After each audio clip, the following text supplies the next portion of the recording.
Good morning. I hope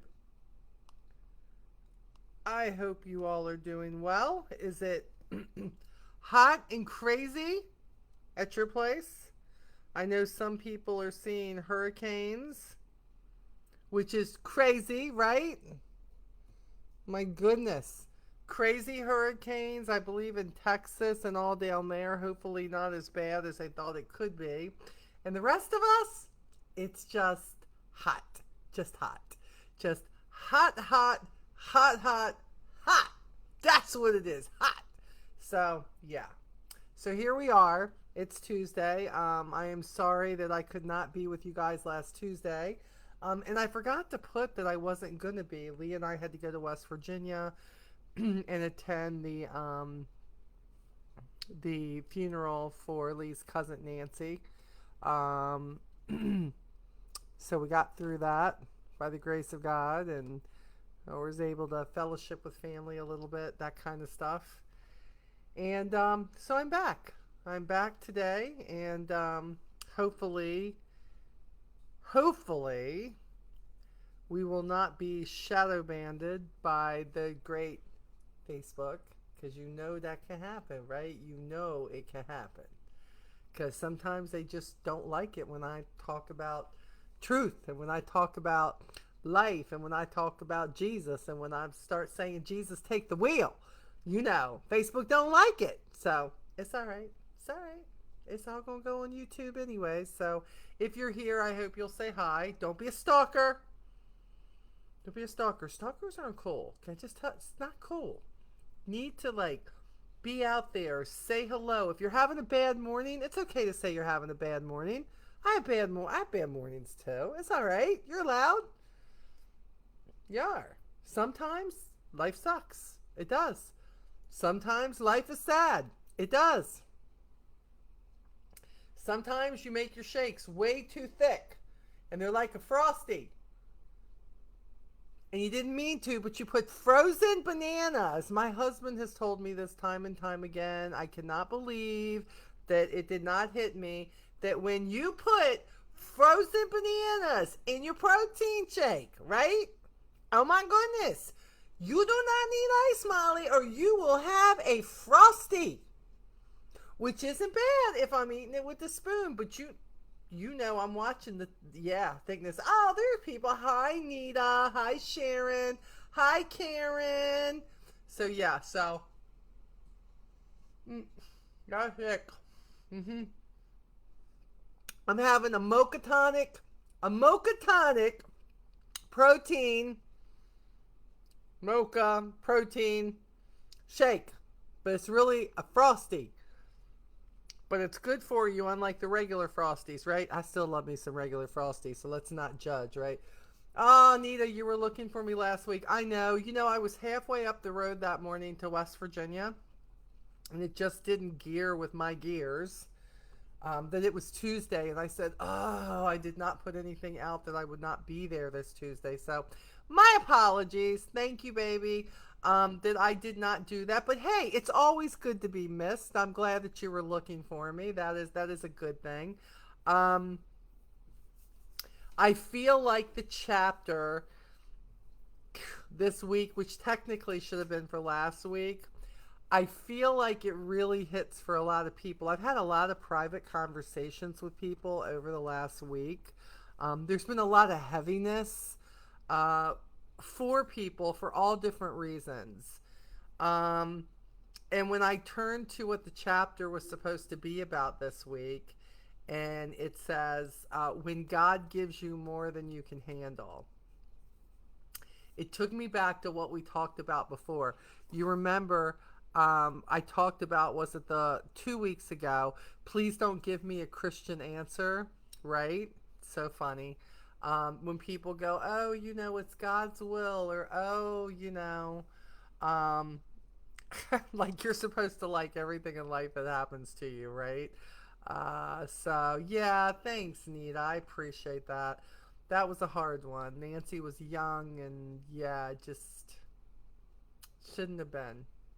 It shouldn't have been. So it's been a tough one, especially for my husband to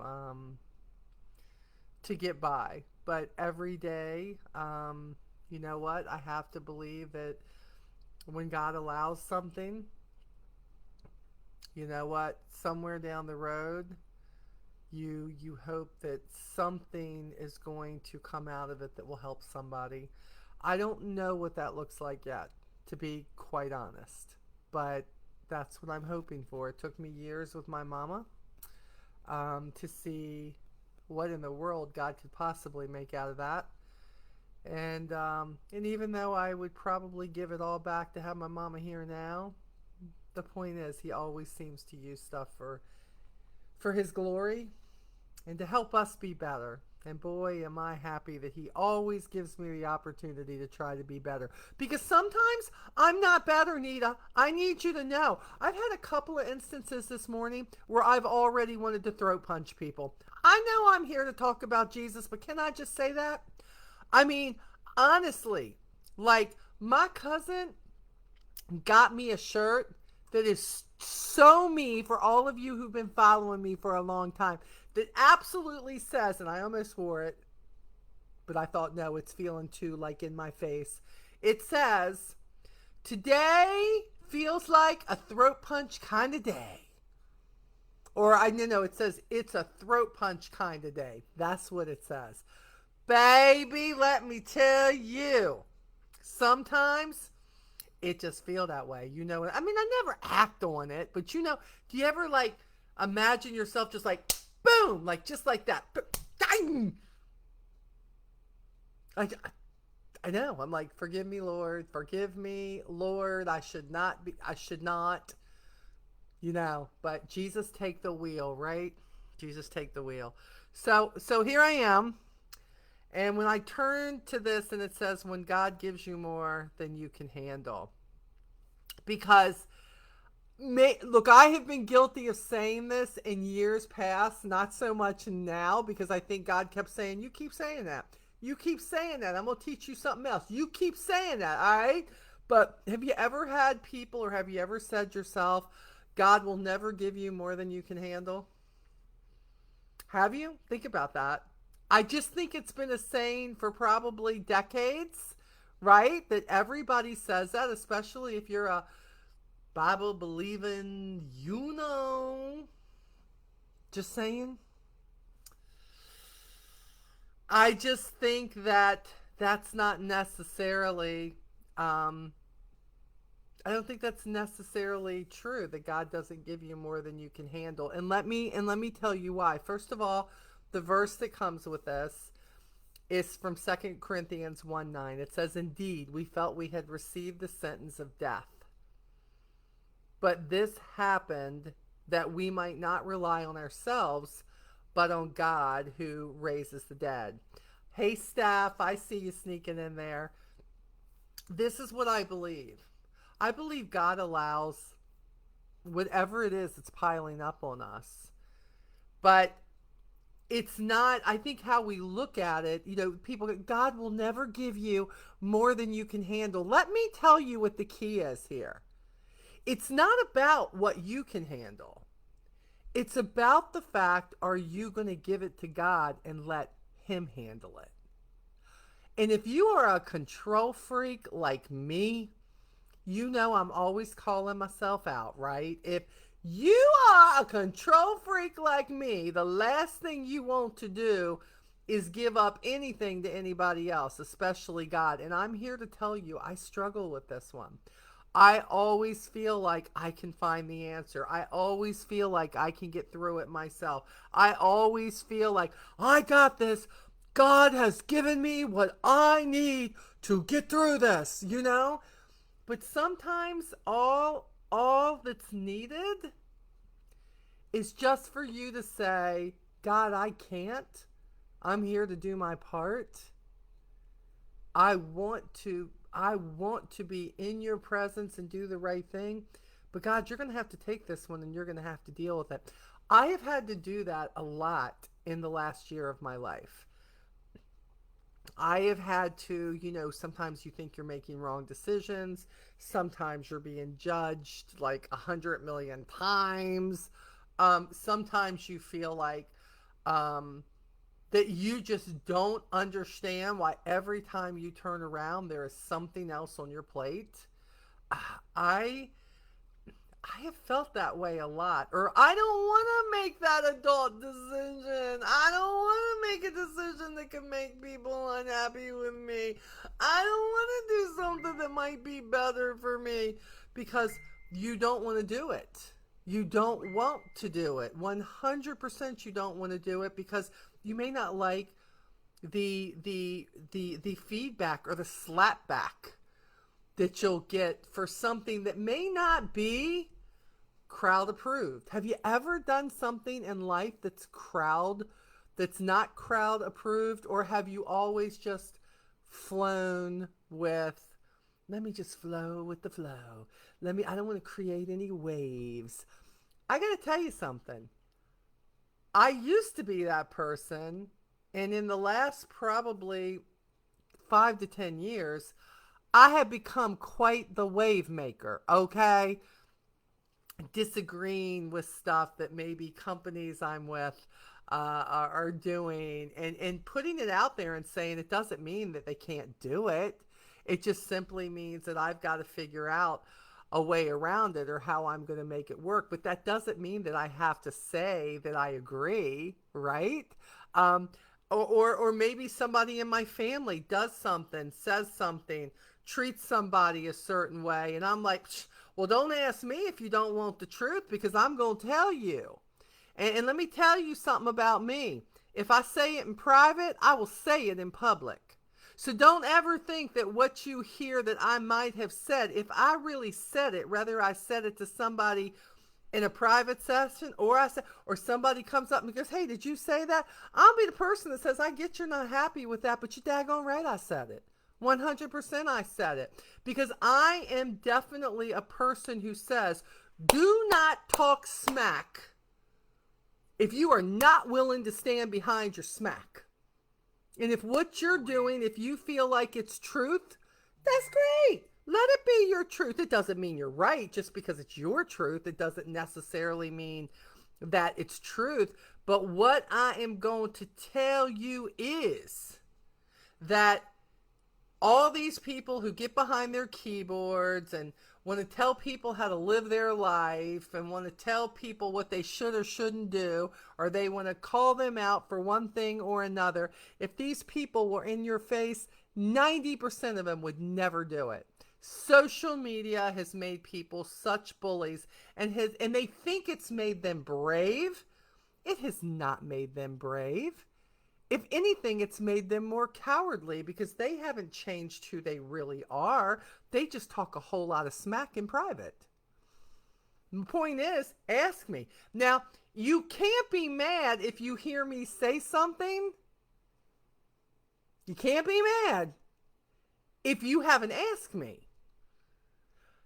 But what happens is, there's all these private groups out there. Everybody want to talk a bunch of smack about me, about my life, about my decisions, about what I'm doing or not doing, whatever that looks like. Get together on their little Zooms together and do their thing.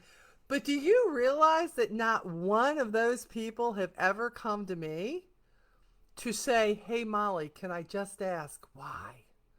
Or, hey, Molly, can I just ask, what are you thinking? Or did you, yeah. Or why did you make this move? Or why did you say this to this person? Ask me. I'm pretty much an open book. Have y'all not figured that out about me? All of you people who have had the chance to meet me in person but have been watching me here for years, did I appear any different in person than I appear on here? Because I'm not. Believe me, my husband gets so tired of it sometimes. He will tell you, yes, she annoys me. Yes, sometimes he wants to get away from me too. Absolutely. Oh, let me see what we have here. Haha, Nita says preach. Gwen says yes, but I keep leaning into him and praying also. Others are praying for me. Praying for my mom has been more forgetful 88 next month. God bless. You've had your mom almost 88 years. God bless, Gwenda. Oh my goodness. I have my hands full so she can be stubborn. Moms can do that, right? I love her dearly and I am so blessed to have her. She has some signs of dementia the last few months. Things aren't happening that things are happening that weren't happening in December and January. Yeah, age, Gwenda, let me tell you. Whew, some people, I look at it. Look, I'm on the other side of meeting Jesus now. I've been there probably for about 10 years, but I just turned 61 and now my whole deal is I'm closer to death now than I am life. Like I live every day to the fullest. Y'all know me. I'm going to, right? But I am on the other side of living and people go, "How can you say that?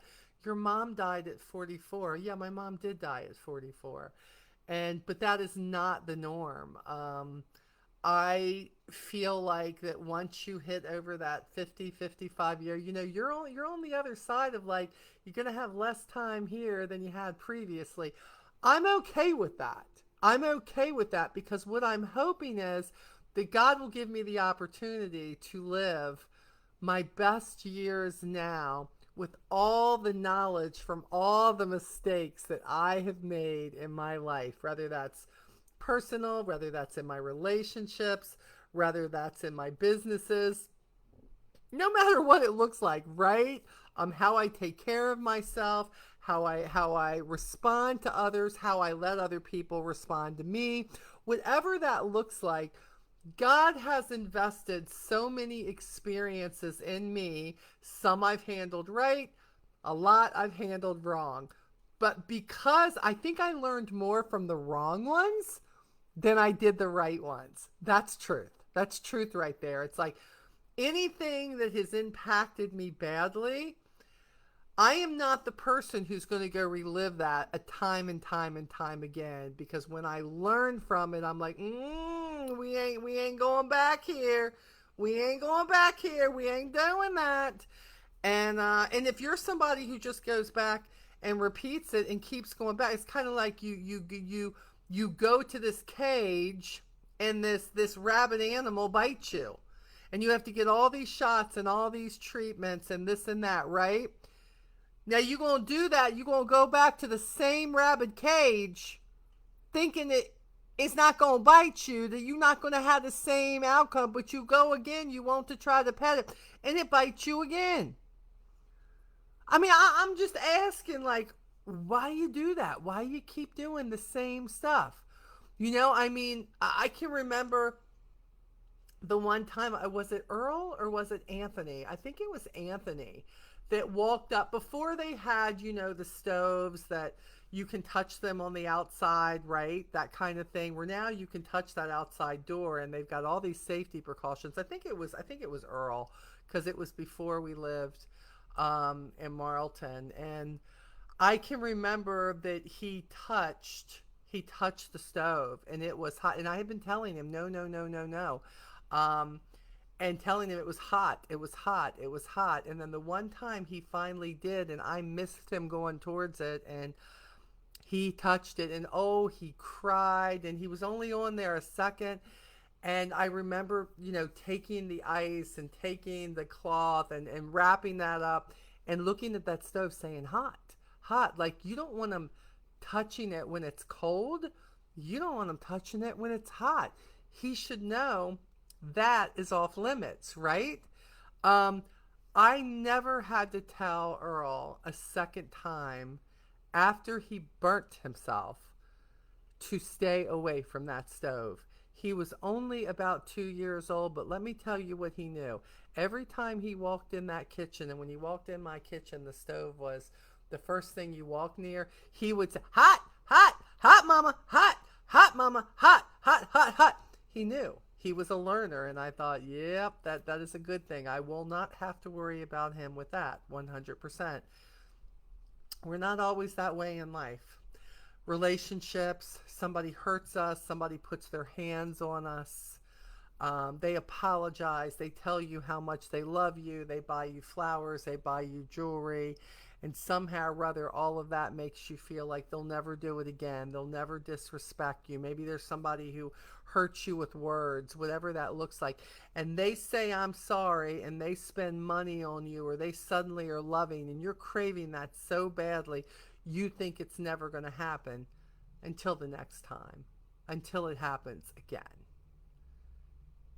And then you're like, here we are again. And then look, I know people who have gone back 2, 4, 5, 10. I know people who are still going back into the abusive situations, and the people that they're with absolutely know what to do in order to keep them where they want them. Oh, I can smack her every 6 weeks or so. It's all good. Or every 6 months. Or put their hands on them, or just degrade them in conversation and words, which, yeah, you're right. I remember making the statement one time, I wish he'd hit me because I think it would hurt less. Because if you hit me, the bruises eventually will go away. But those words, they stay with you, and they play with your mind because you really think that person loves you. So if they're saying that somewhere in all of this, it must be true, right?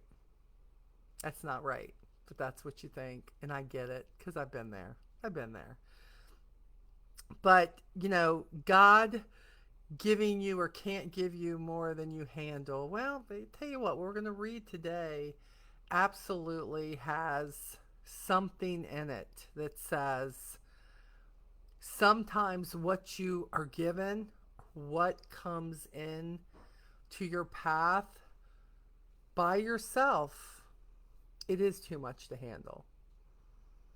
I know people who have taken what they viewed as the easy way out, and they ended their life. I think I'm just too much of a coward, I guess. I have been times in my life where I have felt like I didn't hold much usefulness in my life. And then maybe everybody would be better without me around, because at that time I felt like such a failure with so many things. But I never felt like I ever wanted to end my life. And I always say, probably because I'm not real brave. And I always wonder, where do you have to go to think that the best way is for you to be gone?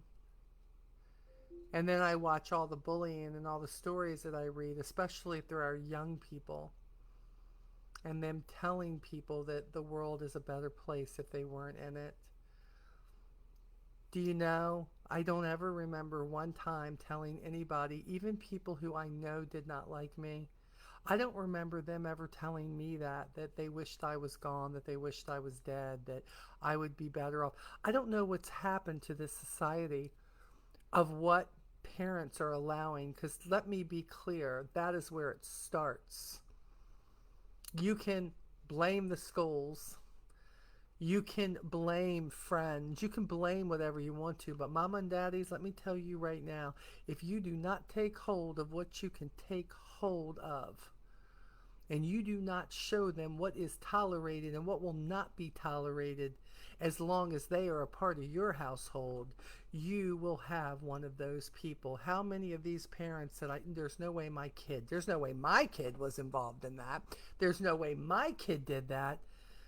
And then when confronted with the evidence, you wonder, how did they get there? Sounds like to me that maybe you weren't quite as involved in your kid's life as you should be. You didn't know where they were hanging out, who they were hanging with. We used to grow up in a society where people made fun of people who were in wheelchairs or people with disabilities. And I never understood that. I never understood why people wanted to do that. And I know my son Anthony always had this soft spot, and when he would go to school, and it seemed like kids, rather they were kids who had Down syndrome, or kids who were in wheelchairs, or kids who maybe there was something that they were slower, but they were in school and they were trying every day. And my son would get in trouble for taking up for them because he just had no patience for it. And they loved Anthony. They loved Anthony, but see, Anthony just, he was his mama's boy. He just wanted to haul off and throat punch the people who were doing it. And he says, Mama, they can't take up for themselves. He said, so you know what? They're not going to do it in front of me. I can't help what happens when I'm not there. But what they have learned, Mom, is they're not going to do it in front of me. And I thought, somewhere in all of this, I did a lot wrong with my kids, but there were things that I did right, and respecting people and taking care of the people who can't take care of themselves. Hey, Carol, good to see you, baby. That's huge. That was always huge to me to for my kids to have empathy, for my kids to look at people who maybe were given more challenges in life and to say, where can you be of help? Where can you be of service? And to let people know who have somewhere. You know, I've always believed that the biggest bullies out there, I've always believed it comes from something in their life. I don't know what they're lacking. People, you know, the people who dog me and they all come after me in private. They never come after me in person. But even the people who come after me because of doing this Bible study, because of making changes in my life, and you know, people coming after me for making a difference, having a new company, adding a new company to my portfolio, man, I have been slammed for that one, right? But what I realize is they don't slam you in person. They slam you in private. And then I wonder, what is it about them? I've learned, first I was hurt. And then I said, why are you hurt? You were brave enough to make a decision that was good for your life. You were the one. It didn't impact. It impacted you, Molly. But what is it that they're missing, or that maybe they were wish they were brave enough to do? So it's easier to come at me for my actions, or to be snide, or to put the snide remarks on social media. And you're right, I do see them. It's good. I do see them. But I ignore them because I don't know if you've noticed, I am at my happiest spot than I have been in a really long time. And it feels really good. And I feel like God is shining down on me, and that He is blessing me, and He is showing me new things every day. And I am on this path to take care of myself. And I am on this path to help others take care of themselves. And God help me if that's wrong. If that's wrong, I don't want to be right. You know that song? If loving you is wrong, I don't want to be right. You know, well, not kind of like that, but kind of like that. You know, just a different type of love, right? That that is where I'm at. And when I felt very stagnated about not being able to do that where I was, God said, you can let me lead, and you can let me save you and put you in a better place, or you can stay where you're at, because I'll never make you go where you don't want to go, but I am opening up doors. And are you going to walk through the door, right? So can God give you more than you can handle? I'm going to tell you, there is a righteous yes to that answer. And I know all you Bible scholars out there, you're not going to agree with me and Miss Liza, okay? You're not going to agree with us. But me and Miss Liza Turkhurst, I have to tell you, girlfriend and I, we right here, okay? Because I do believe that you can be given more than you can handle. But with my God, nothing is impossible. With my God, I can get through anything as long as I am willing to let Him lead and handle it. Hi, Quentin. How are you, baby? Good to see you. We haven't talked in a couple of weeks. Good to see you, honey. So let's get on this. Let's read this real quick. I think you're going to love this one. And look, listen to this with an open mind, will you? I mean, she has such a way of putting things, and she brings understanding, or maybe things that I thought. Because if you ever thought that you were a loser, because when people go, God will never give you anything you can't handle, And you're thinking, oh God, I really don't feel like I can handle this. What does that say about me?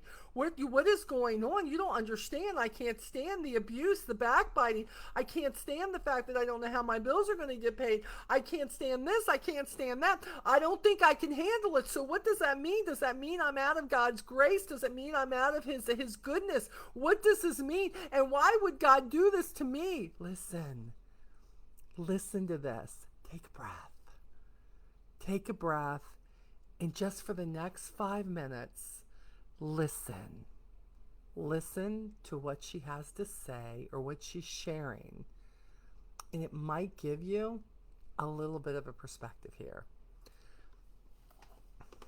Have you ever heard the statement, God won't give you more than you can handle? That's what we've been talking about. As I type these words, I know I'm not the only one who feels they've been given more than they can bear at times. I felt this deeply when I was diagnosed with cancer. And like I told you about in an earlier devotion, I was already in an incredibly hard season.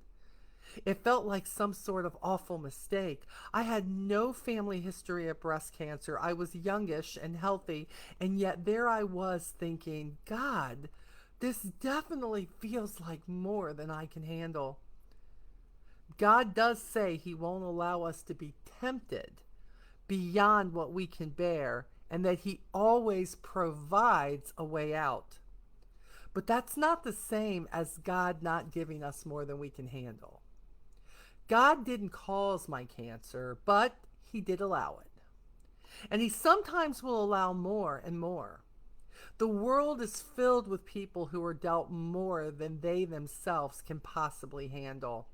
And surprisingly, the Bible is filled with them too. Paul the apostle wrote, "We do not want you to be uninformed, brothers and sisters, about the troubles we experienced in the province of Asia.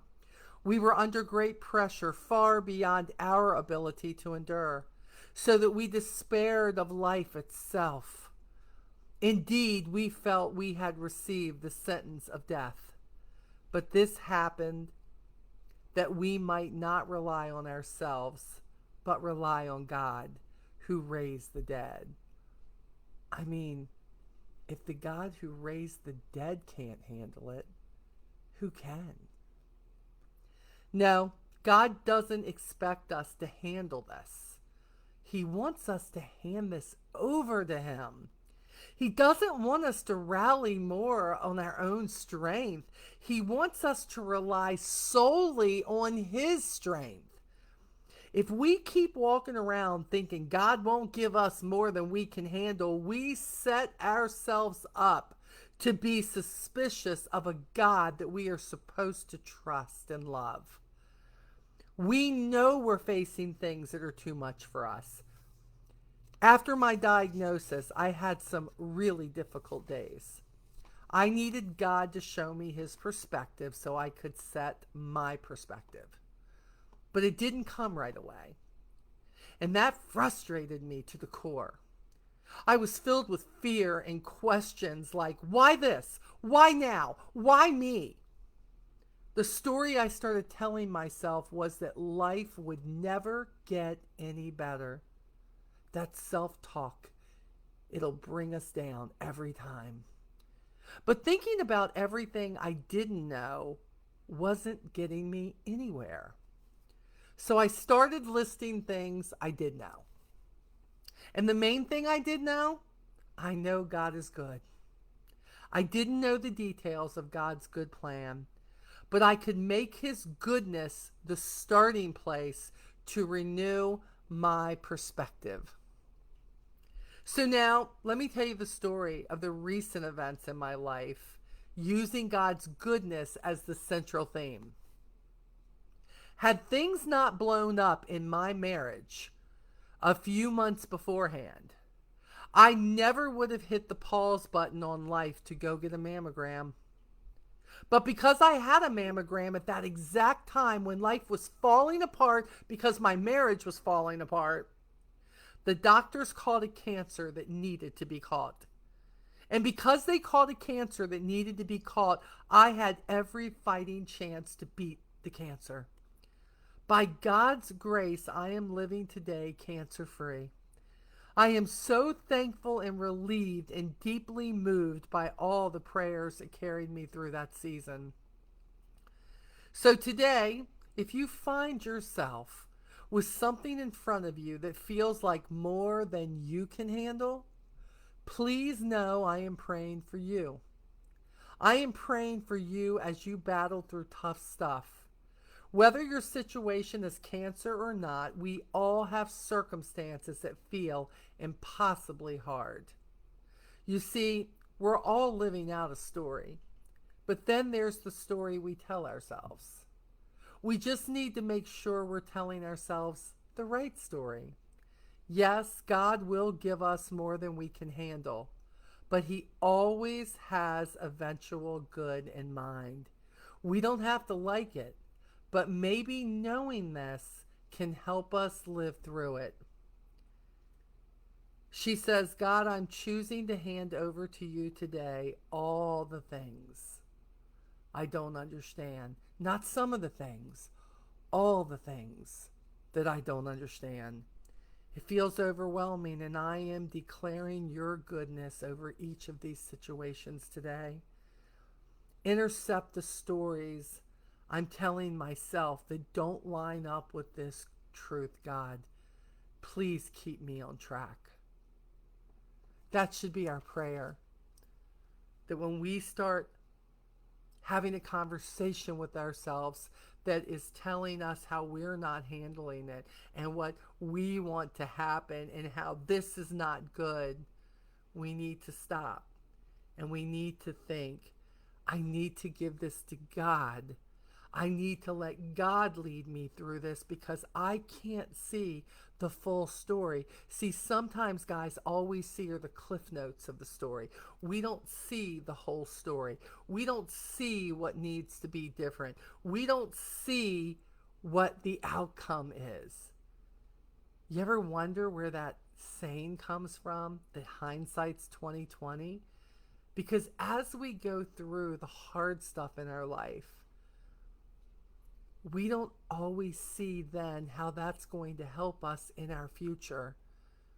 But if we get through it and we take God's hands and we let Him lead us through the hard stuff, He never said He's going to remove us from it, but He will walk through us and in us and with us to get us to the end if we invite Him on that path.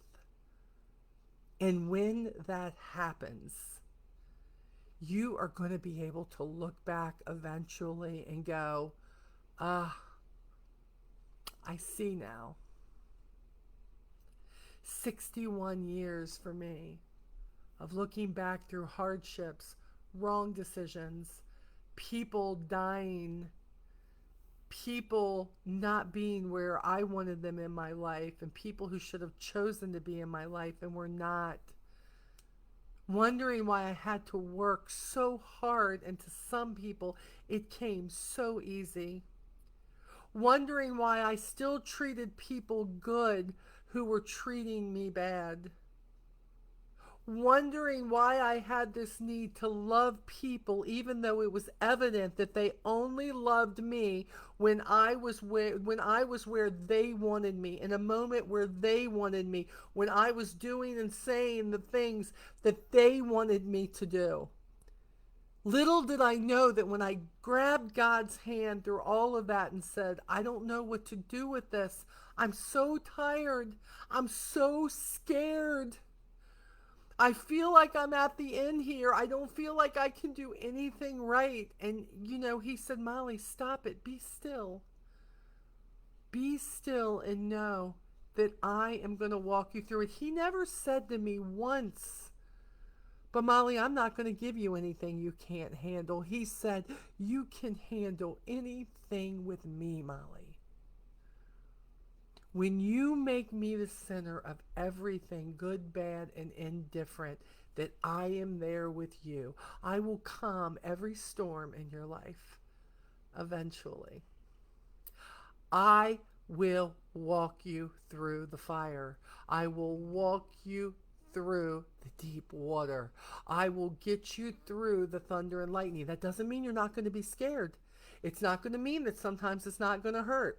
It doesn't mean that I'm going to save you from everything that could happen. But I am here to tell you, Molly, that if you believe that I am walking with you, that you're going to be able to look back on this and you're going to say, I got through this by the grace of God. But oh my goodness, look now at what I've learned. I hear people say who lose people, I don't know how I will ever live without this person. And I so get that feeling because that's how I felt when my mom died. I felt like, how am I ever going to get through the rest of my life without my mom?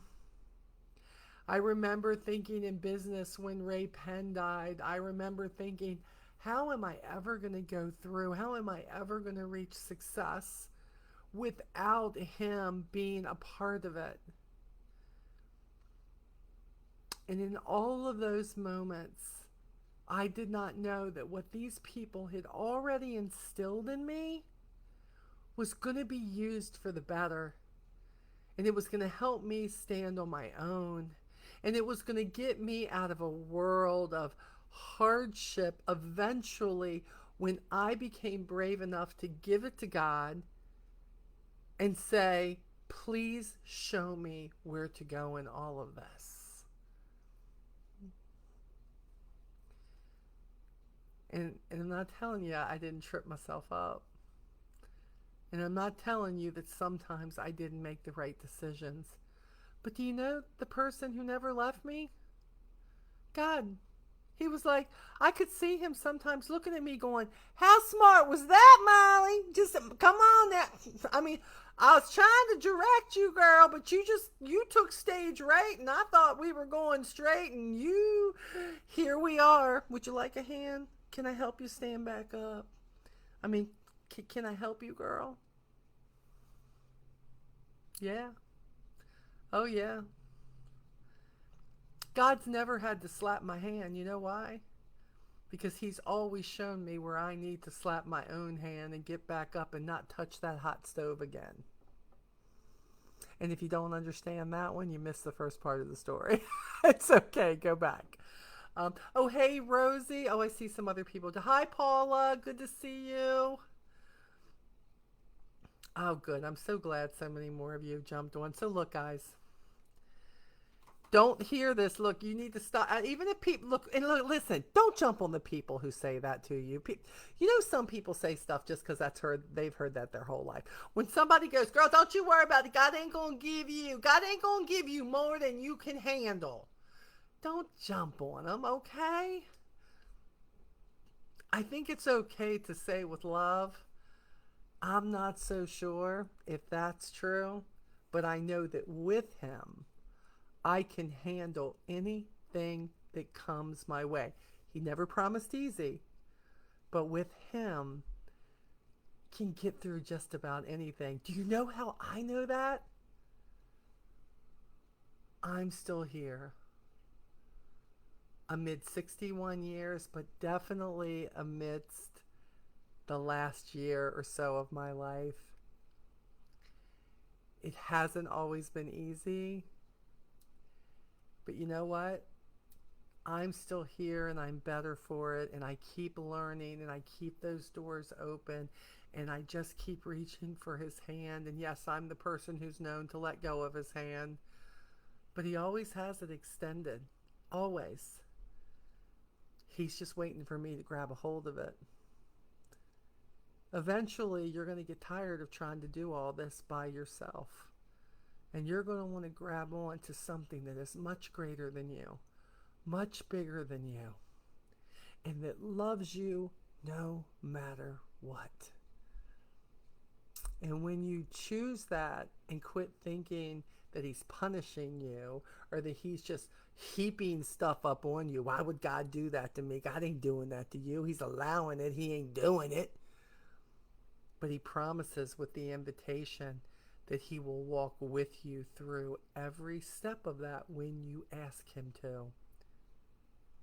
And somewhere along that trial, somewhere along that path, you're going to figure out how you are going to be better for it. And with that better for it, you're going to be able to help somebody else. Because doesn't that bring us back to what he says all along? Love the Lord your God with all your heart and love people.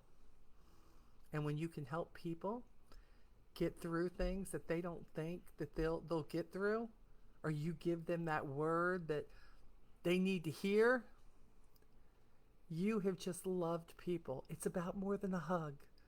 It's about more than words that say I love you. Sometimes it's about the honesty. Sometimes it's about the example, the story that you can share. Sometimes it's about the fact of just speaking truth in a loving way and then still being there for the person that you're speaking the truth to. Sometimes that's it. And sometimes that's what keeps me here on Tuesday, coming back every single week when I've said, maybe this isn't helping anybody. Maybe I'm just sitting here talking to myself, and maybe this isn't good for anybody. And God said, I'll decide when it's time for you not to do this. Until then, you keep doing it. So here I am, holding his hand, whether I think it's making a difference or not, sharing my craziness and my stories and my ups and my downs and my failures and my embarrassing moments and my moments of uncertainty and times that I cried and times I acted spoiled and times that I hated things and I hated people and I hated God and I hated life, to let you know that there is always a comeback waiting for you. There is always a comeback waiting for you. Just got to be ready for it. Just got to go after it. Grab his hand. Take a chance. I challenge you. Have a wonderful rest of your week. And I know you feel like you got more than you can handle right now. That's true. Give it to God. Quit trying to handle it yourself. You're going to get through it. You, me, and all the rest. All cradled in the arms of God. Take care. See y'all soon.